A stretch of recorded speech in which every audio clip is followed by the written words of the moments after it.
Welcome to In Depth for a look at what is making mining headlines in the Americas.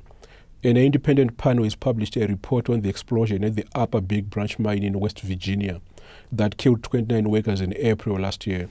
Mine Weekly's deputy editor for North America, Lizzo, who is based in Toronto, Canada, joins me to discuss this issue. Welcome to the show, Lizzo. Hi, Martin. Lizzo, can you tell us what were the findings of the report? Could the disaster have been prevented? Yes.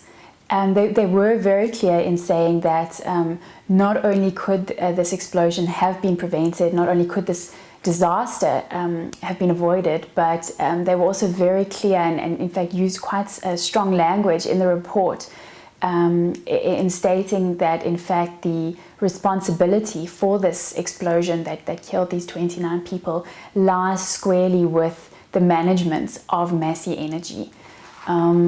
They said things like that the company operated recklessly, it knowingly violated the law, and not only failed to follow safety procedures, but also did not train its employees in the correct safety procedures. So the word from this report was very clearly that the blame lies squarely with Massey Energy. Did the panel state what had caused the explosion? Yeah, I should just be clear that the report that I'm talking about, that we're talking about, was published this month by an independent investigative panel that was, and the report was commissioned by the former governor of West Virginia, Joe Manchin. He was the governor at the time of the explosion last year. So that's this independent panel that's investigated, done interviews, and really gone in depth into what happened and what, who and what was responsible, and then made findings, obviously, to try and avoid that this sort of thing ever happens again. But it shouldn't be confused with a separate process, which is the Federal Mines Safety and Health Administration, which is conducting its own investigation. And the results of that are still pending. So this independent report, what they found was that the explosion really was caused by a confluence of factors that came together. The ventilation system in the mine was not functioning properly, which means that explosive gases were allowed to accumulate. They found that the actual explosion and the fire was carried or fueled through the mine by coal dust, which had been allowed to accumulate. And then another thing that they mentioned was that the water sprays underground were also not functioning properly.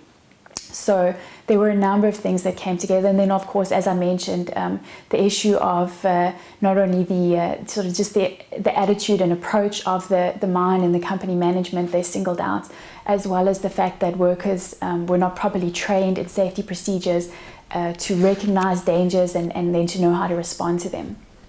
And what was the company's response?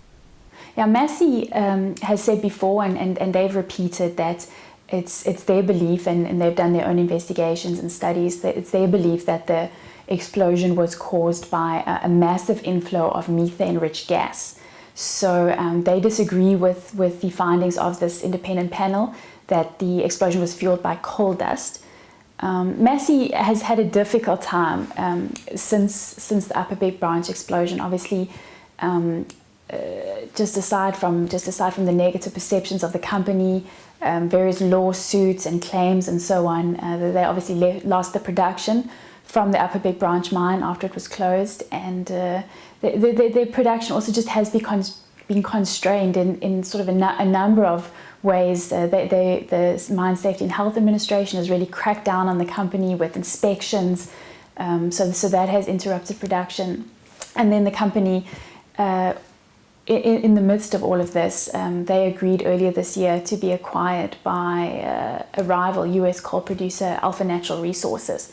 So the shareholders in both companies will vote on that $8.5 billion acquisition pretty soon, and that will then decide whether the deal goes ahead. But there's also a separate situation going on where shareholders of Massey Energy have filed court petitions in an attempt to block that acquisition by Alpha Natural, because they want Massey management and directors to be held accountable, not only for the Upper Big Branch disaster and the ramifications for the company of that, but also just what they allege has been general mismanagement of the company. And these are some pretty large shareholders, funds and so on, that have been trying to block this transaction.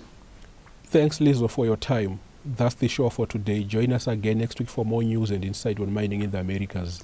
I'm Martin Joaquinho for Creamer Media in Johannesburg.